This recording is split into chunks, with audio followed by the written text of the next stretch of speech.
a podcast called Strangest Fruit. Growing up in Compton, it's easy to dive into the culture that's embedded in everyday life. And things are then normalized. So how can we hold the unaware and misguided accountable? As a youth, coming up, we tend to gravitate towards what attracts us most, then try to live in that image. We adopt a livelihood without full knowledge of what we are signing up for, because the attraction is simply that, an attraction. To the surface of things, not even thinking about the inner self-destruction that will make its way as we live out what we think is normal living. As we get older, we are labeled and deemed street terrorists based on a creative stigma given to us as gang members. So hear me out. Every kid doesn't become a gang member for the same reason. Some are born and raised in it, never recognizing it's more to life. Some do it to escape bullying and have something to belong to.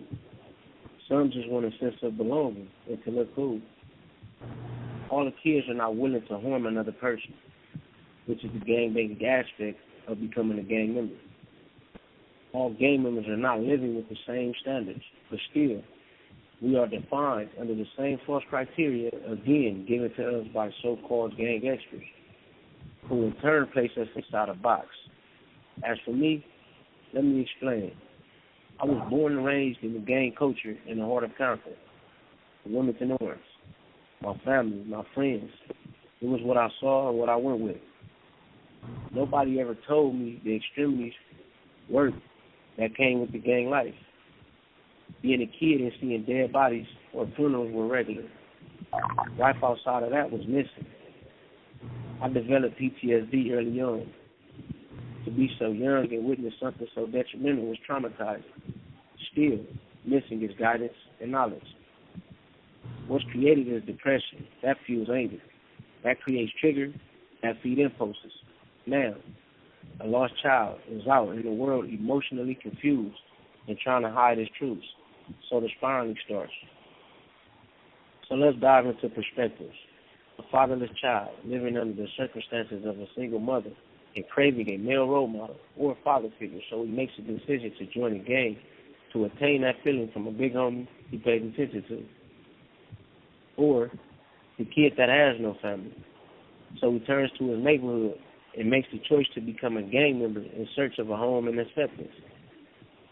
A kid that sees the glamour and fame and material realm of the life and culture, so he dives in the game to attain the same financial bliss and materialistic luxuries and acceptances that come with that life. A kid, young and observant, who early on adopted the it's us or them mentality based on the losses he had seen and endured in his early years and felt he had no other choice based on the violence and poverty surrounding his everyday life. These perspectives are never addressed when cases are caught. Instead, we are considered street terrorists and deemed guilty based on the gang aspect. I was convicted of a murder that I did not commit, solely due to my gang membership. Missing in my case was the necessary elements required for a murder. Also missing was physical evidence, no fingerprints, DNA, no GSR, and no witness identification. What was hung on by prosecution was the gang aspect. So I was given a false motive, a theory with no substance or validity, as that was based on the stigma handed to me by the court's prosecution wrapped around the gang aspect again. So we have to ask the questions. How can we judge a gang member based on the acts of another due to being from the same place, but can't judge a sheriff or police station as a whole based on the actions of a corrupt or racist officer or a deputy who is considered one bad apple? How is there a saying of innocent until proven guilty? But when it comes to the less fortunate, the actions of the prosecution is the exact opposite. Why is the gang enhancement attached to almost every case when dealing with minorities based on the premise of the case being about gang culture, given by who the courts consider a gang expert? If it's looked into, every statement and opinion given by a so-called gang expert in court will have many commonalities. The only change will be the neighborhood, the enemies, the allies, the name of the man or woman in court, and the territory. Meaning that gang members as a whole, city to city, are held under one umbrella by the same people that don't want society to hold them accountable for what other officers, deputies, or even departments as a whole are doing. It's a contradiction that needs to be addressed. My name is Lamont Kellum Jr. I was wrongfully convicted of a murder. I am not perfect, and neither do I try to be, but I am human. And though I've been through my share of traumas and obstacles, I am not the statistic the prosecution made me, but I am a statistic to a prosecutorial mishandling. My goal after attaining my freedom is to change the world, and that starts with living out the change in me I want to see. Free Cholo Gang. A podcast called Strangest Fruit. Hi, my name is Mayan. I go to school at Compton Community School.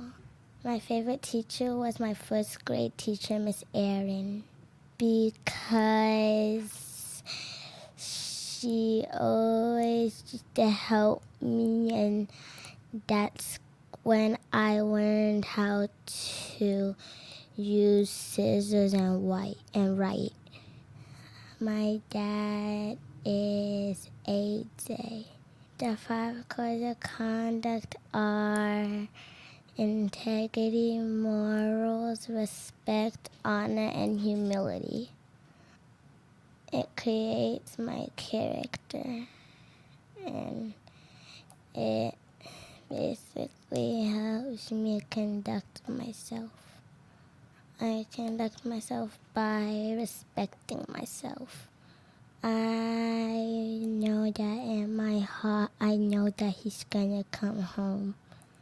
Now that I know he's coming back, I always think of that.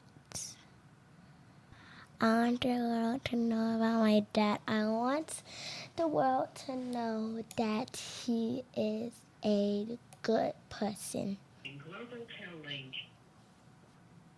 Hello? Hello? The video visit had hung up, so I'm finna try to call back. Okay.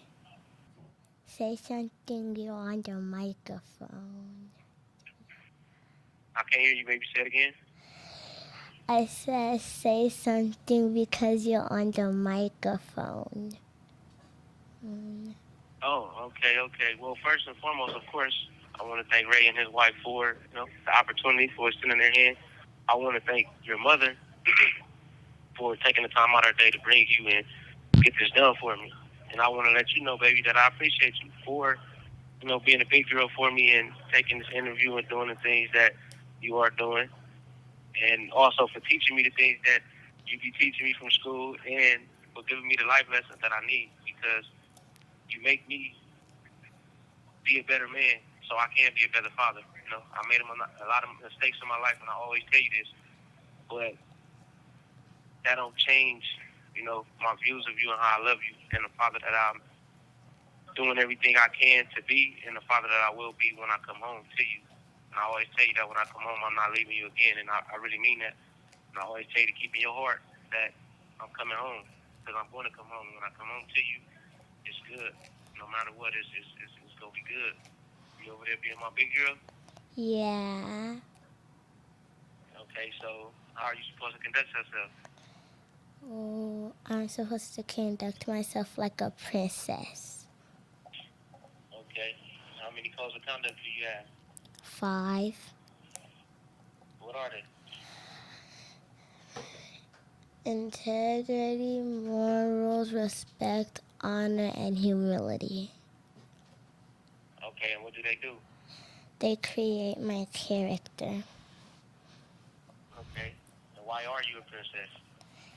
Because my mom is a queen and you're a king. Okay. That's what I'm talking about. So what does it mean to have integrity? It means to always be honest. Okay, and what does it mean to have morals? It means to... Okay, it means to have self-respect. Do you respect yourself? Yeah, I respect myself. Okay. So as long as you respect yourself, everybody around you will have to respect you, right? Yeah. Okay. This call and your telephone number will be monitored and recorded. All right, I love you, big head. I love you too. All right, I'm finna this phone's gonna hang up, so I'm finna call on the video visit so I can see you before I go back to work. All right. All right. All right. So have reaction. I'm finna call right now. Okay. All right. All right.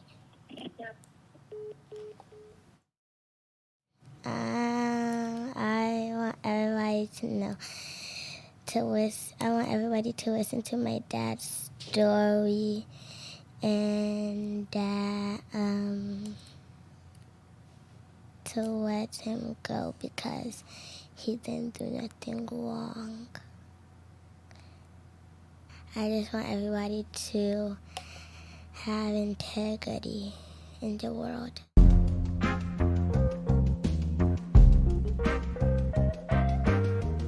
Welcome back. We're at Strangest Fruit Podcast.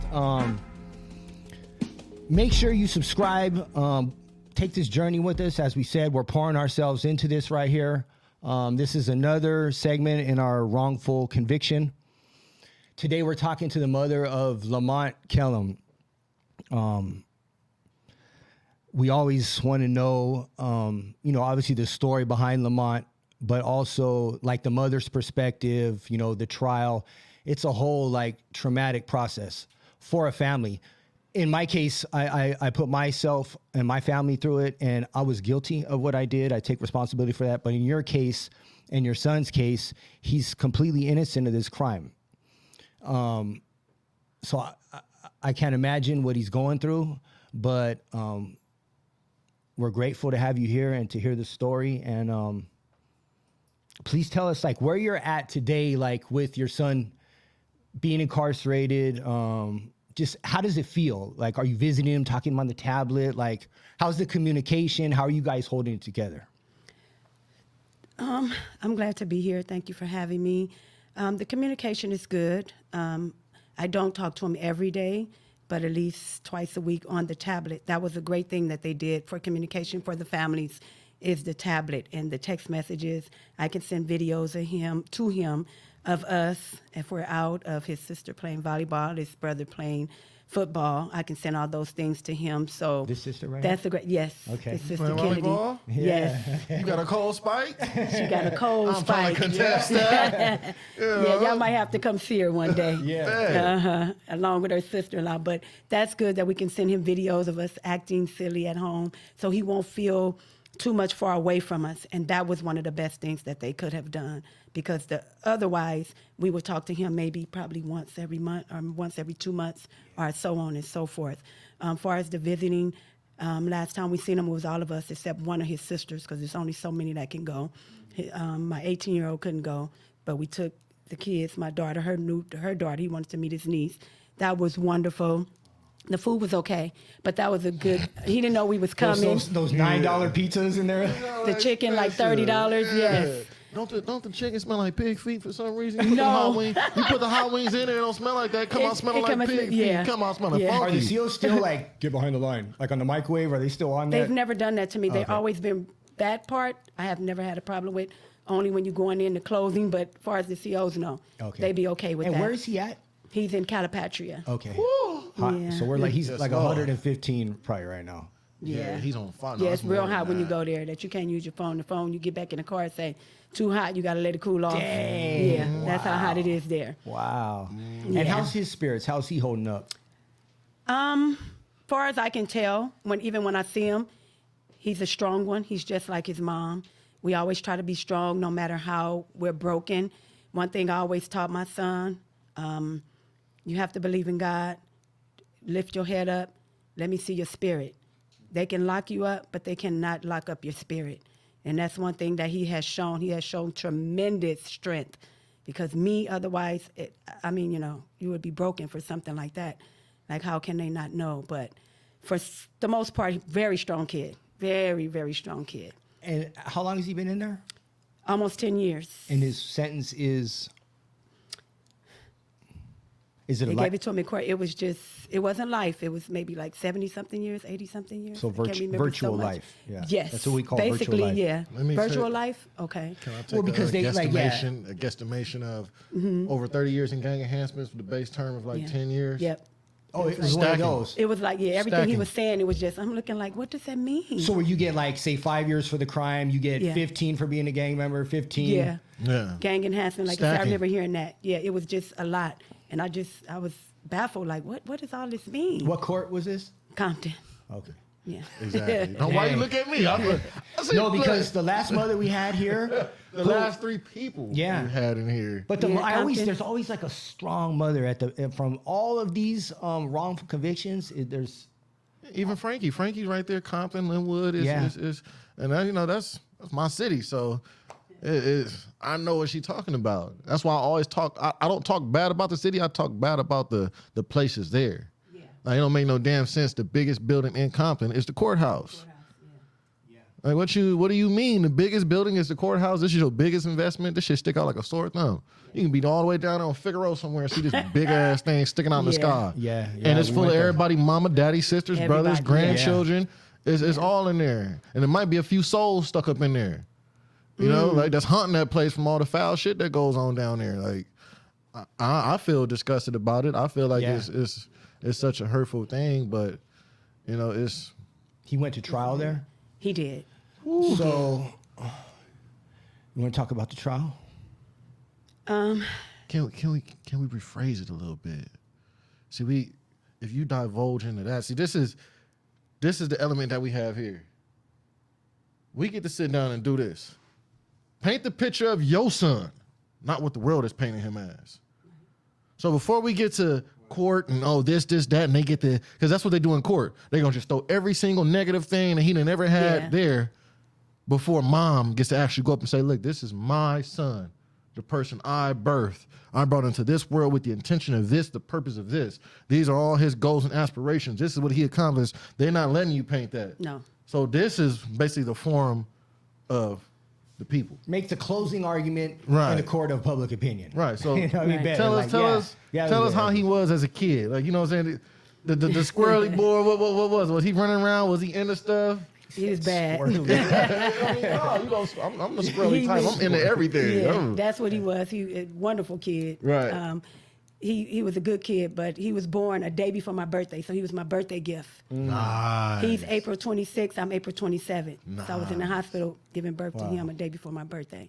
So he was my birthday gift. I always called him AJ for Aaron Jr. That was my name I gave him. That's not a moniker.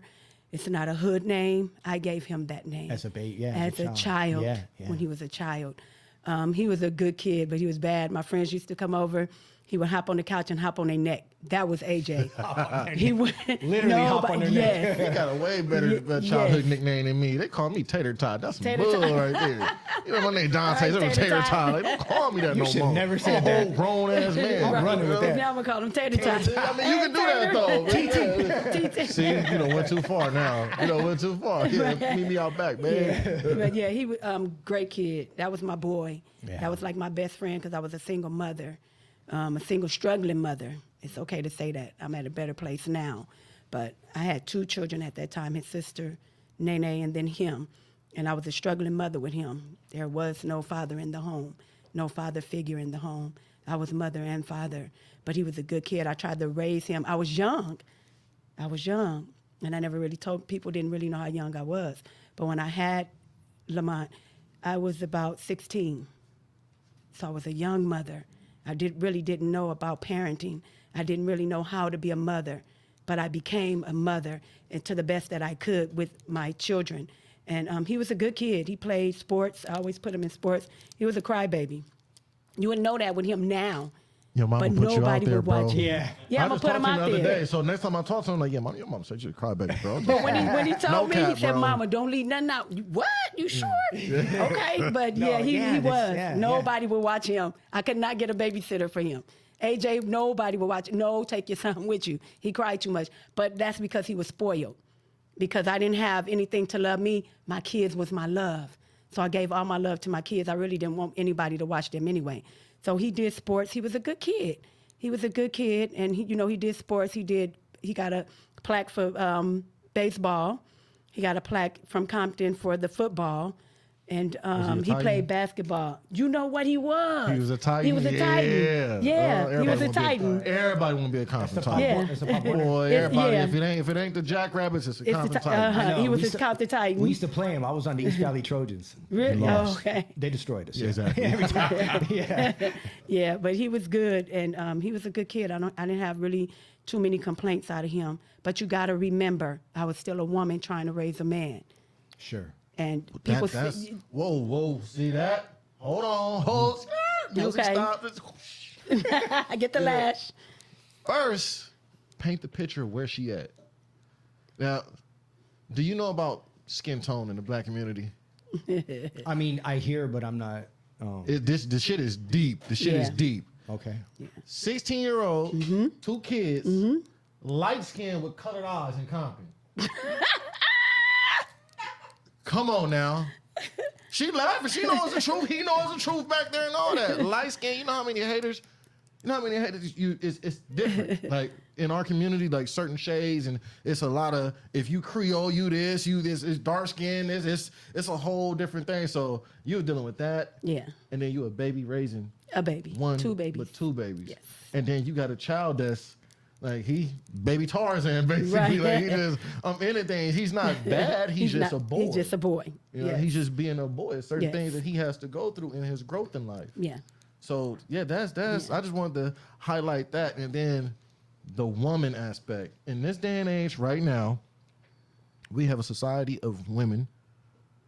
Correct me if I'm wrong. We have 3 women in here, so correct me if I'm wrong.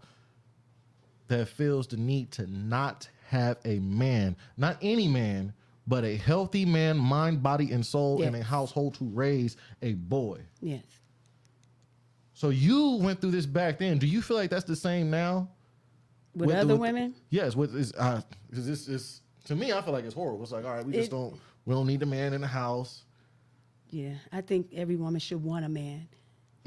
It's not that you don't need, you may not need him, but you should want a man for the comfort, just for the head of the household. A man is supposed to be the head of the household. It's not supposed to be a woman. That's the word. A man is supposed to be the head of the household. Every woman should want a man, and every man should want a woman. But the way this world is now, I ain't gonna say that. I Do mean, you think Lamont was like yearning for that too? Because like him, I never had my dad. Look how she brightened up. Even in his, she said she smiled. She's brightened up when you say his name. Like he's like, But even in my dad's absence, it was still the biggest impact on my life. Not having him, that void right there. Do you think that played? Because it was the same. Like I had a grandmother who was the most nurturing, loving grandmother ever. But there's a generational gap, and it's not the male. You know. Right. I agree with him as well. I agree with that too. And then you got to think a little bit harder for him, and I don't want to downplay anything. I don't want to, not speaking on anybody, but just imagine, you know who your father is. You can see your father, but he's not being your father. Does that make sense? It destroys a boy. It destroys. It destroys a boy. So imagine how I was destroyed, but imagine 10 times more for my son. And you have to put on this whole, like, right. He can't see the tears. Like that's what I always trip on. Like mothers, like they won't cry in front of their children. children. I go in the bathroom, and when I come out, I'm Superwoman. Yeah, that's amazing. And that is amazing. So imagine, just say say he's my father, my mom tell him that's your father. I can see you. Hey, Daddy, how you doing? It puts that thought in your head. What's wrong with me? And that, right. How and that could have been how he felt. That's why I I'm felt. not sure because he never really spoke of it. And as I say, he was strong because he seen his mother be strong. Sure. But it was rough. It was tough. Heck yeah. Now we could say a different story. Everything turns. Everybody deserves a second chance. But I was a strong single mother for many, many years. Many of the days I cried. Many of the days my son cried. Many of the days my daughter cried. But what can we do about it? All we have to do is just keep our chin up and keep living. But I did my best. Good kid. Was he perfect? No, I wasn't perfect. Yeah. I shouldn't have been having kids at 16. Who is perfect? But who is perfect? Yeah. But I made the best out of it. That's all I could do. And with the comparison, my mom came from Kilmichael, Mississippi, and had her first kid at 14. See? She lost her first kid at 14. So she, you know. And then had me and my sister before she went to Compton. Right. And everything happened. So it's and I think without having a father figure, I can sort of relate because as far as, you know, people that, when I grew up, I'm from Ludus Park. My dad was from Cross Atlantic the whole time. My dad was there the whole time, and then none of these motherfuckers, excuse my language, sorry about that, good Christian woman. I mean, none of these people around here said, hey, that's your dad. Like, your dad been over here this whole time. And I don't know if it's just the spiritual element of it or what it was, but it seemed like that path that I was supposed to go down, I ended up going down that same path as my father. And then it goes into the statistic aspect. My dad gunned down Linwood, 31. I made it to 32. And I feel like I'm on borrowed time. So just to have, and it made, at first I was infuriated. I hated myself because it's like, damn, I don't have my dad. Right. I don't have my dad. And you hear everybody, you look like him, you talk like him, you got the nails like, I don't know what this fool look like. And then, you know, it's horrible. But then, like he said, it made me. Because whatever stories that was depicted about him, I was like, all right, I'm not going to be this. I'm not going to be that. I'm not going to be this. And that's another blessing that a mom has. Y'all have the ability to keep up an image of what a man should be for a child. Y'all have the ability to create that. All right, this is what this is going to be. Don't do this. Don't do that. Don't do this. Y'all have the whole recipe. And it's not like you had to go learn it. It's instinctual. It's like, it's by nature. You know, that's y'all God's given gift. To just mold a whole human and just instill stuff in them. And this is what this is supposed to be. So it's completely relatable. You know what I'm saying? That's And then so Compton, California. California. 90s? How old is he? 90s. 31. He 31? Okay, all right. We're right there in the same Born in age. 92. Born in 92? Yeah, so it was the 90s. Dang. I went to prison a year later when you were 1. Wow. And I got out last year. Last year? Oof. Doing well. Yeah. I'm free. You free. Yeah. There you go. I'm happy. I got my family. Yes. You know, I got a beautiful woman, a stepdaughter. Nice. You know, involved in church and Nice. stuff in the community, stuff we do here. Yeah, life is beautiful. That's we want to good. get Lamont here. Yeah. We want him on. We want him on the show. I believe it. I always believed it. Absolutely. Even when it didn't look good, I still believed. And I have to tell him, you know, just keep believing. He probably say, Mama, but keep believing, son, Mama. And that's when you said earlier, train up a child in the way they should go. Because when they get old, they'll never depart from it.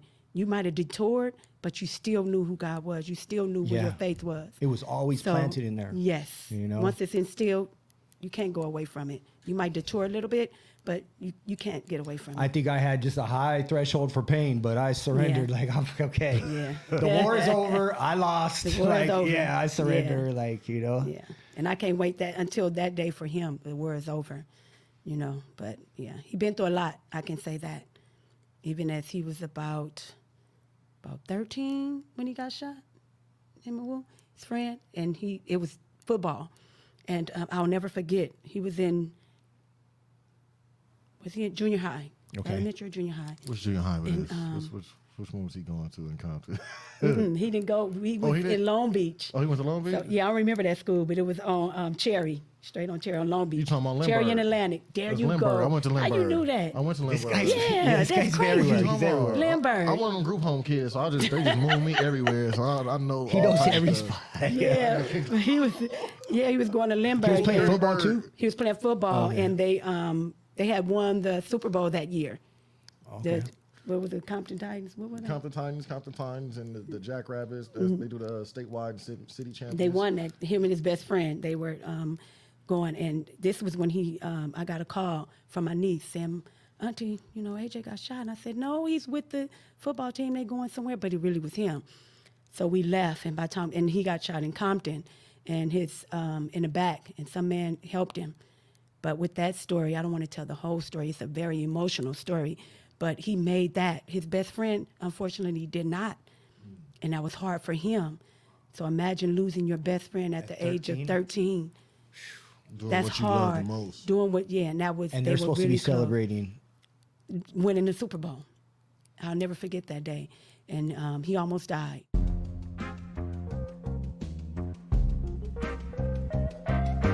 All right, so we're back. We've expanded the table, expanded the conversation to include his wife and to include his brother right here. So why don't you guys start? Introduce yourselves, your relationship.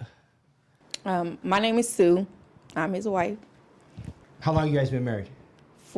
Since May of 2022, so a little over a year. How that's working for you? It's good. It's not a challenge. Explain it. Like, what's the method to the madness? There's no madness. But You got a guy that's really like living a pro-social lifestyle in prison. Yeah. So like, you can tell there's emotional intelligence there. yeah, he's very smart. yeah. Very overprotective. Like, he's. I don't know if I could describe him in one word. I don't know. I just like. I don't know how to explain it. I really don't. This is like new to open up and really speak about him. Why do you love him? Why do you love him to where? Because he just no. He was the question asker. Too hard. He just hit her with the why do you love the homie? Yeah, no, like for a woman to dedicate their self to someone in there, like we talked about, like how much that means to someone. But it's also like a relationship that comes with challenges, like like being incarcerated. Like I know, like my ex sometimes would have to face the question of like where is he? So there's that stigma of saying, he's incarcerated. Like I know there's a lot that comes with it. But I believe it does make you stronger for the ultimate day when he does come home because you got this foundation. But yeah, I'm not gonna let you run from that right there. Like what is it? Why did you choose to step in this journey? Why serve her with this one? What was your first date like? Our first date.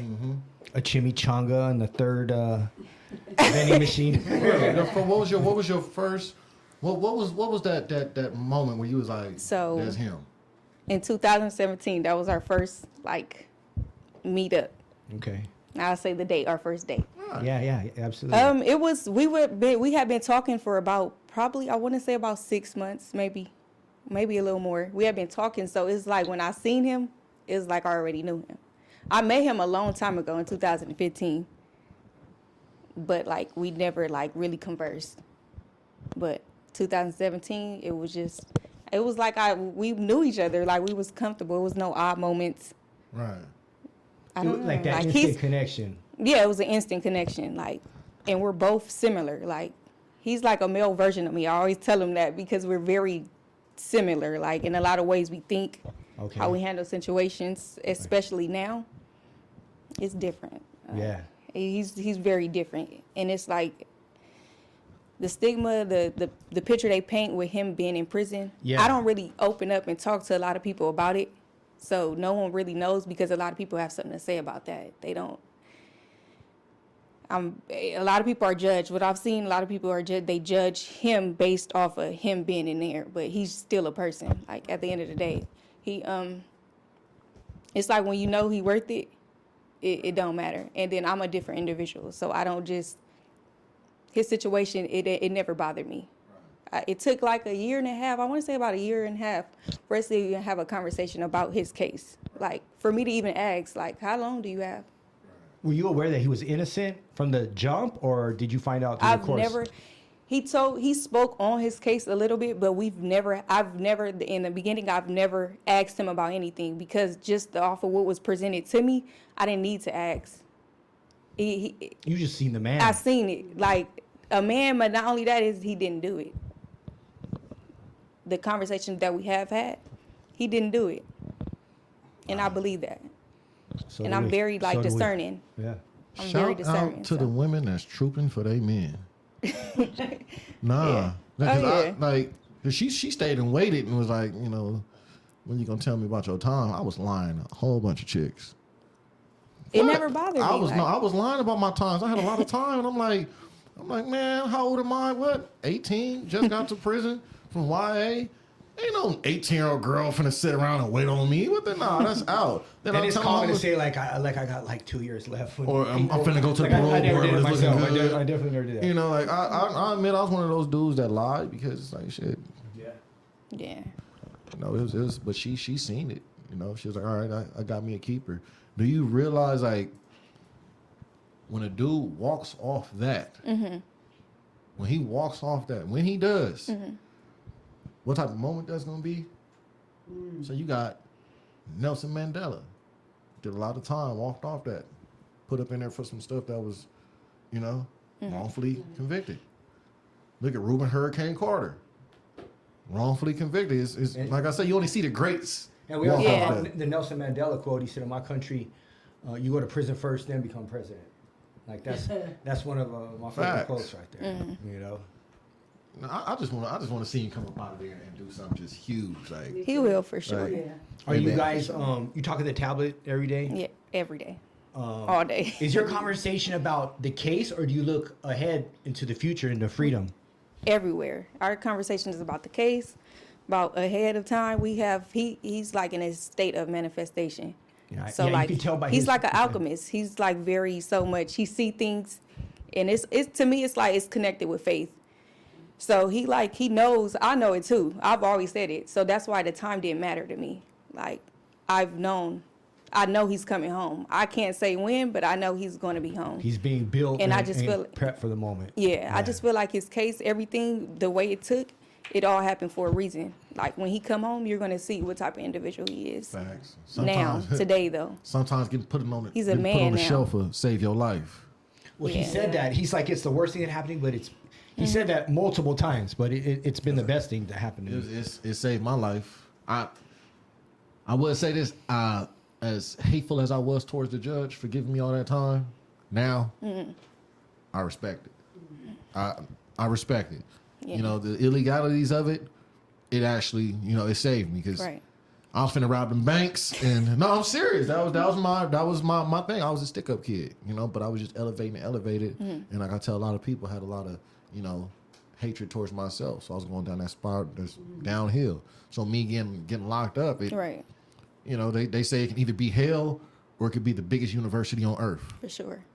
And he turned it into his university because he in there, he learning, he busting Right. atoms, Yeah, for sure. and he getting that old school for real, you get that old school game from them dudes that's been in there. So just imagine being able to see imagine seeing those uncles and cousins that weren't affected by the crack era still in their prime, Right.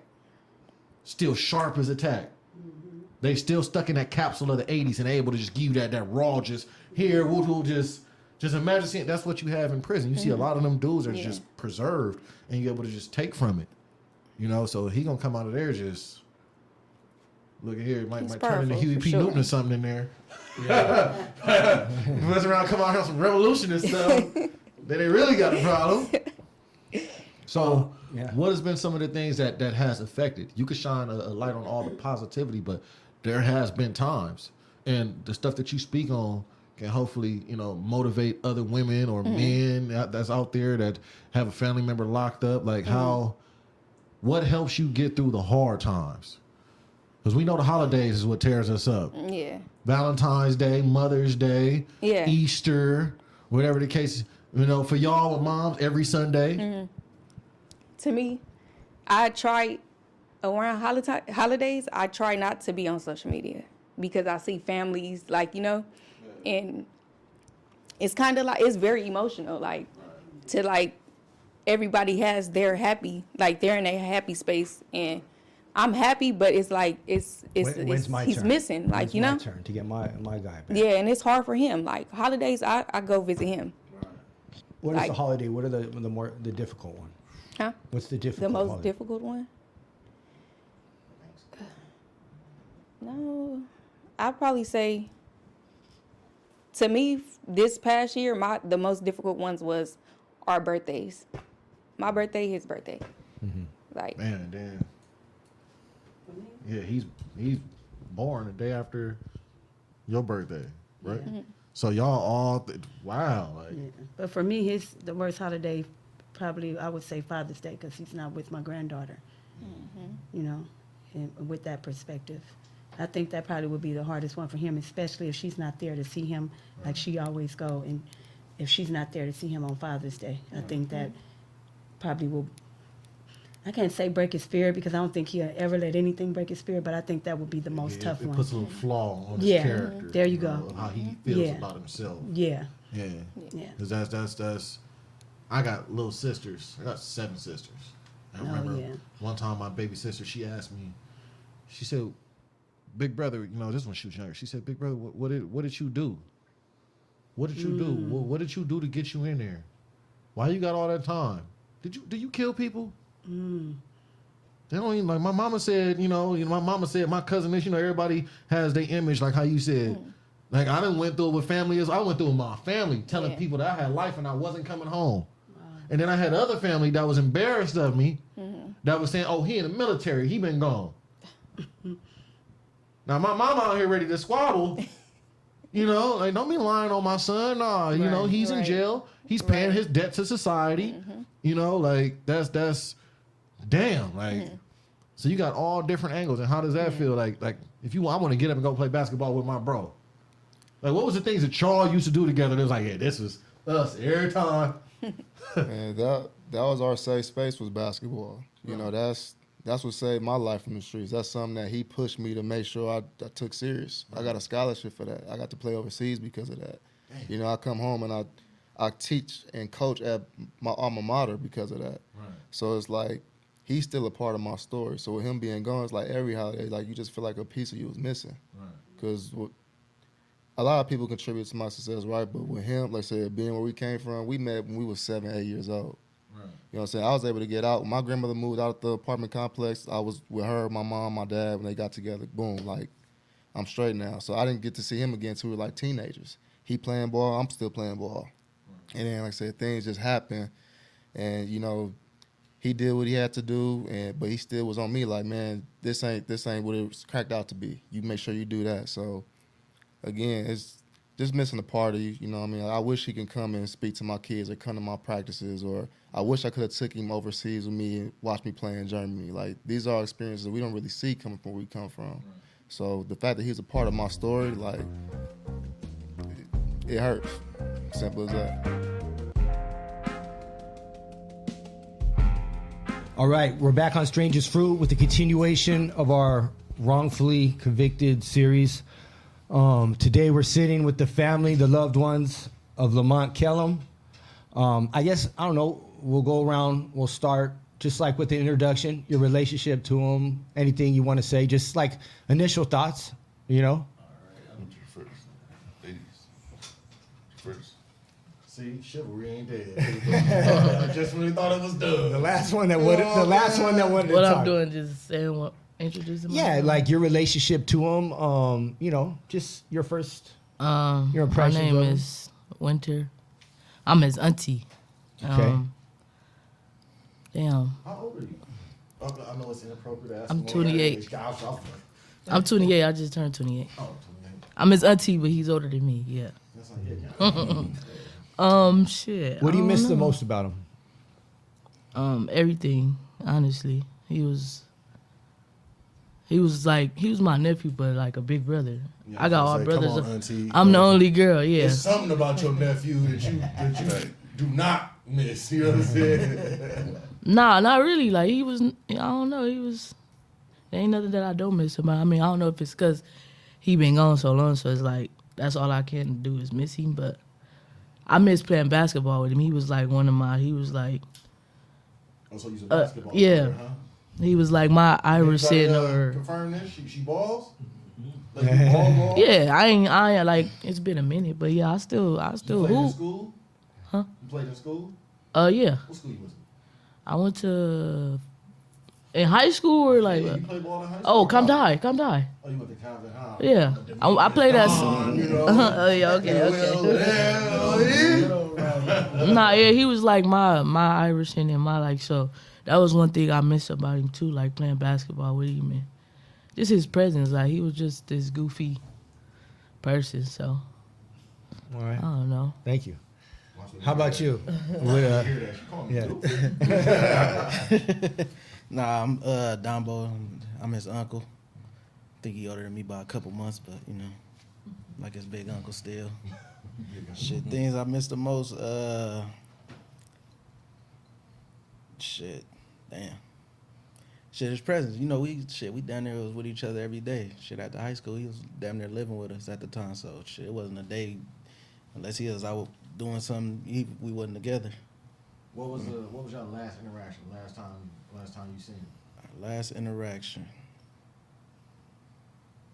That's crazy. What was we doing? I think it was in our neighborhood and shit. I was talking to that nigga. Just chopping it up, just regular talk to him. Like, nigga, what you doing? Like, you know, he was just on go.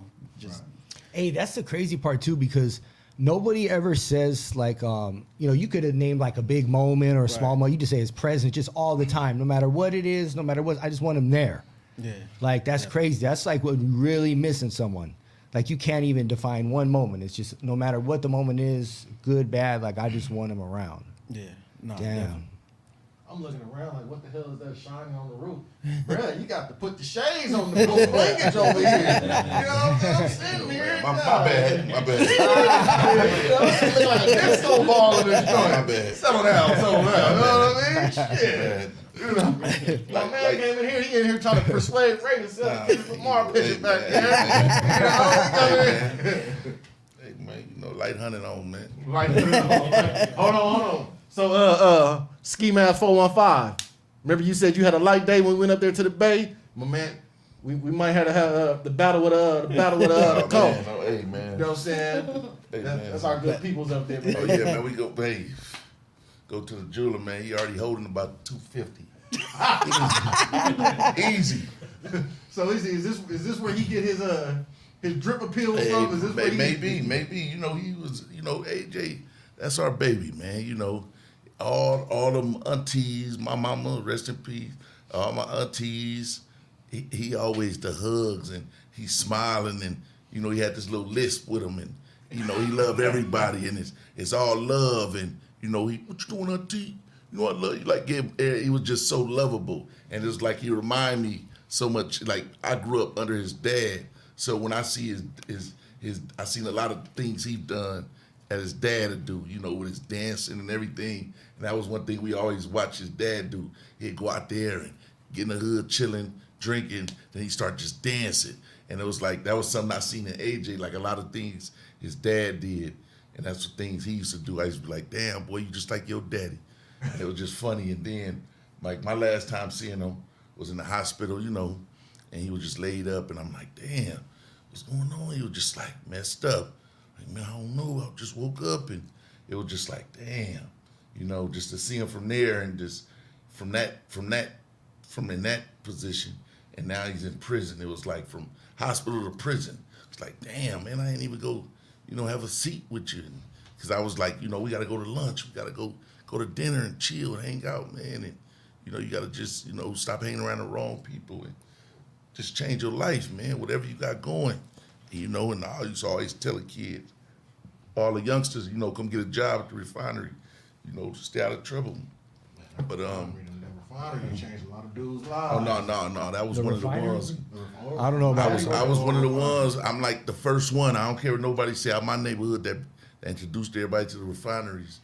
You know what I'm saying? I'm day one. Everybody knows. What's the refinery? Every refinery job. Oh yeah. In Long Beach? Yeah, all of them. Like, you know, wherever you went. I just had a package with all the different companies and go get your RSO and, you know, I was one of them guys. Made up my own list with all the jobs on there and I used to make them all go get the RSO. Man, you go get your refinery job. That's guaranteed. They don't care if you're triple blind crazy. Get your ass in there. Somebody will hire you. Fire watch. I started off as security guard. You know, hey, you never know what you'll be, you know. And, you know, we here now. You know what I'm saying? But for sure, I would have had him in there working. So you're still at the refinery to this day? Was you CEO or something? Yeah. No. I retired in 2017 and, you know, chose another career, you know. What's that career? You know, little music, you know, little music here and there, little music.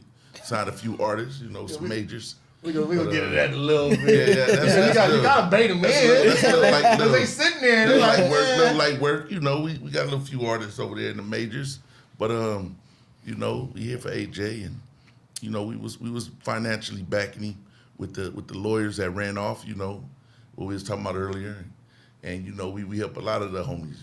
Some of the other homies I'm helping out now. And, we do what we can, you know what I mean? We doing our part for our neighborhood. And, every year we doing Christmas, we doing Thanksgiving, and, we trying, you know what I'm saying?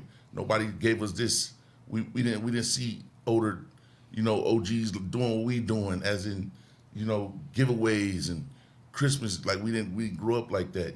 Some of the homies did the 4th of July, you know what I mean? Shout out them, the big homies, but a lot, we just want to change the narrative and put something positive in these kids and let them know they can be more than what they see growing up. And, and I wish he was here just to see the success, what we've done. And I'm pretty sure he's proud of us because, every time he called, and he can honestly say he never heard a no.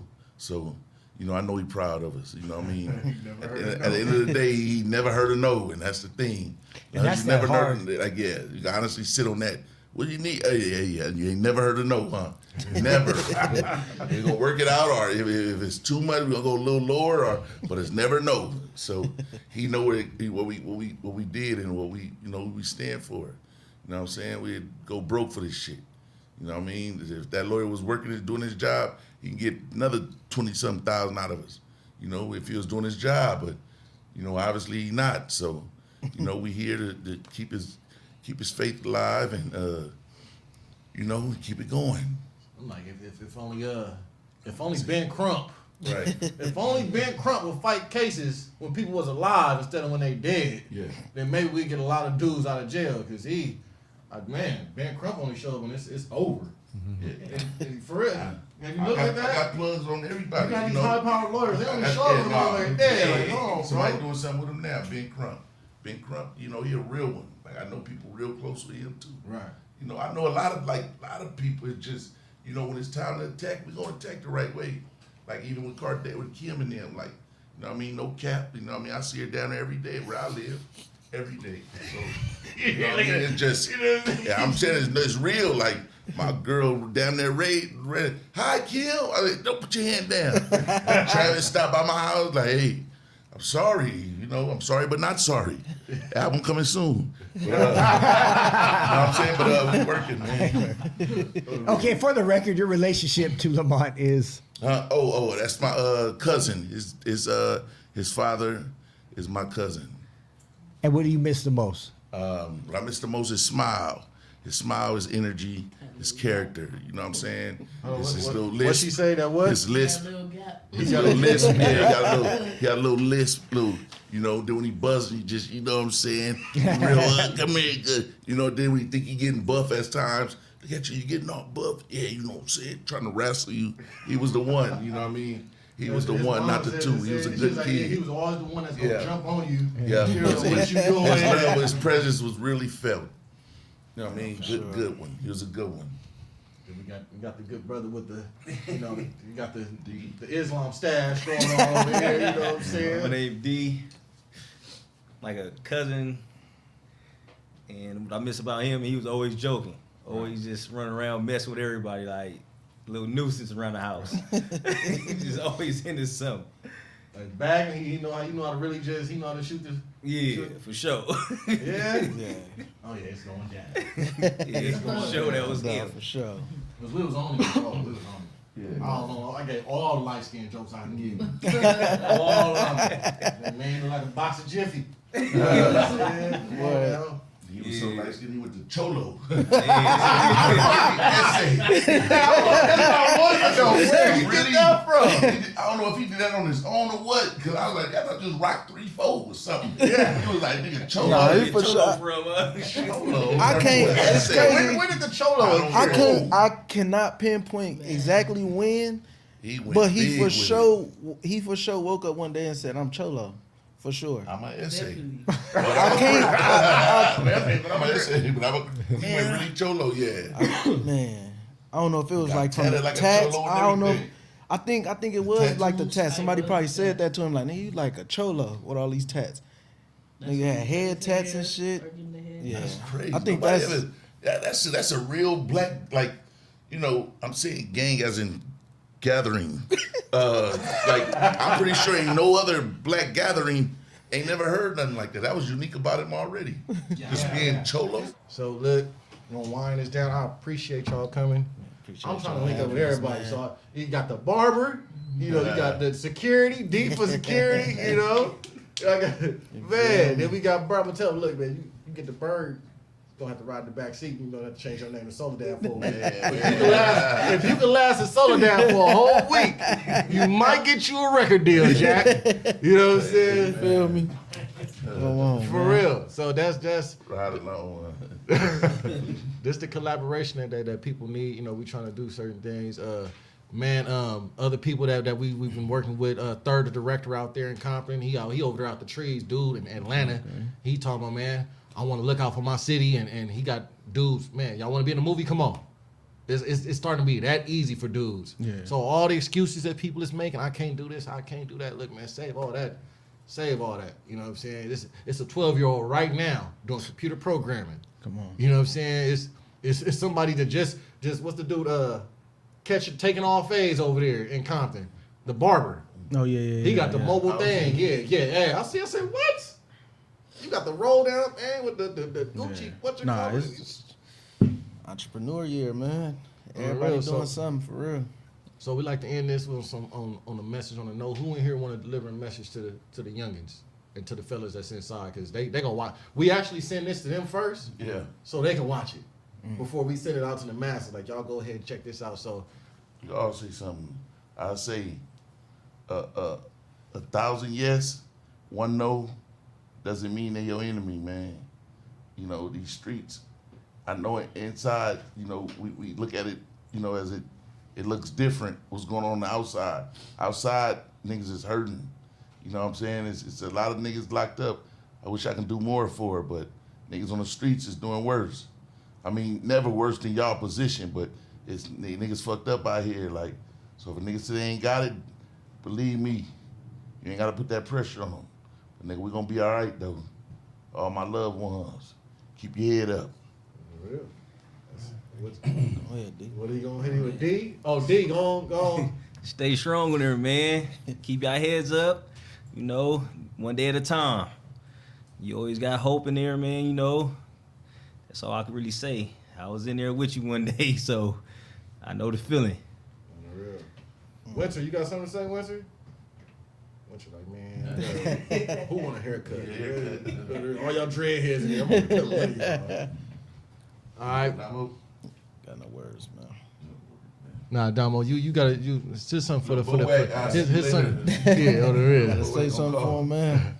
All right, so Strangest Fruit Podcast, another episode down, another one for the record books. I appreciate y'all. My bad. I appreciate y'all. Nah, definitely appreciate y'all for having us. Salute y'all for what y'all doing. And God gonna bless y'all. Y'all already blessed, man. Facts. For millions of incarcerated people, man, thousands. And y'all doing y'all thing. I know y'all probably don't get so much, bigged up, but you know what I mean? Y'all doing y'all shit. SA, brother.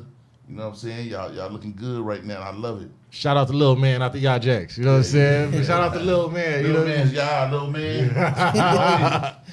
All right, baby. We wind it down. Strangest Fruit Podcast. My co-host, Brian James, a.k.a. Free Bliss. You know what I'm saying? Stay up. Holla back. Wow. No, man, appreciate y'all, man. You started those off. I said, y'all gotta get me out of here.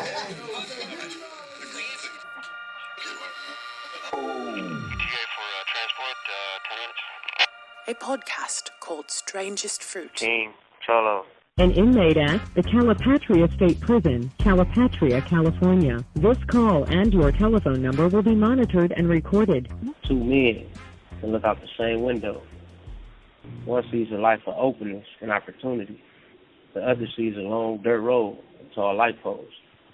Hate barns in the distance after so-called electrical fences. As the sky is so beautiful, I can only hope that my freedom is getting close.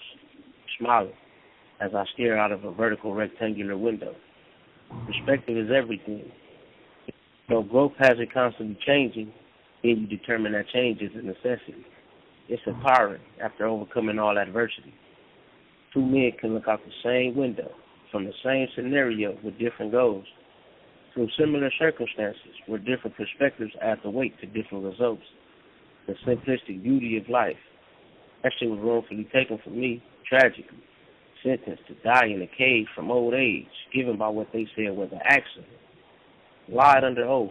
Very strategic though, but I stood firm every second, every minute, every hour. I had to be strong. I grew up misguided, gravitating to an irrational, recycled narrative, but it's imperative that you listen in. I grew up in the trenches, the heart of Compton, California, to be specific, a good kid in a mad city, taking a liking to the only life I envisioned. Everything I saw coming up, I normalized. I thought I was doing right.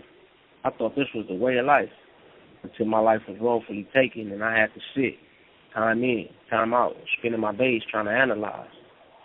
Life was all fun and games until I was shot in the 8th grade. Critical condition while Wu was transitioning. I lost all reasoning, and I contemplated suicide when I was up late one night. But my willpower didn't let me give in. Lost, angry, and confused, a good kid in a mad city. Early young, hiding the trauma and abuse, while that shit slowly devoured my entity. Over the years, I learned the hard way, all the tragedies I faced, without a full understanding of my destructive choices made. Then I was convicted of a crime they gave.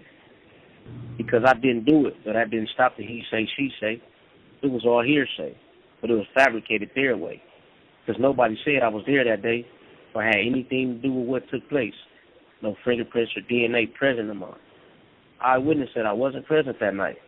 No GSR on my clothing excludes me from gunfire. Then 3 different testimonies from 3 different responders. All 3 lied. It ain't about who's wrong as much as who gives the jury the best lies, or even innocent until proven guilty, because I was incarcerated throughout my fight. Didn't get a time for a crime that evidentially proves my innocence.